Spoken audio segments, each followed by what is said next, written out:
নমস্কার, কেমন আছেন সবাই?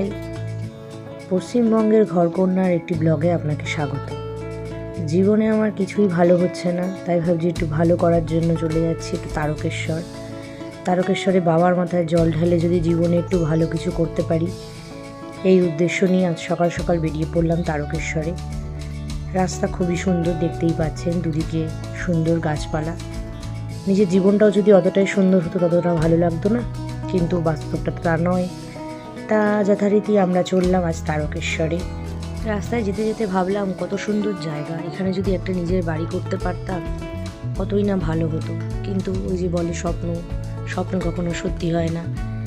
যথারীতি আমরা তারকেশ্বরে গেট ক্রস করে ঢুকতে শুরু করলাম।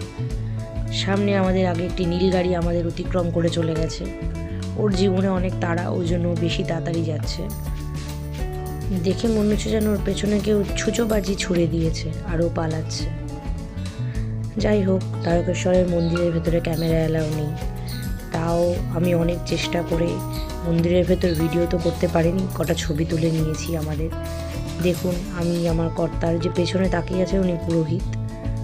সবাই ছবি তুলে গলায় মালা পরে আমরা তারকেশ্বর ভ্রমণ আজকের মতো শেষ করলাম। এটাই হলো তারকেশ্বরের দুধ পুকুর, বিশাল দুধ পুকুর। এখানে চান করেই পুজো দিতে হয়।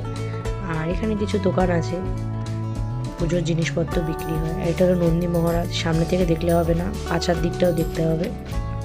তা যথারীতি আমি পাছার ছবি তুলে নিয়েছি। অবশেষে নিজেদের ছবি তুলে ভিডিওটি শেষ করলাম।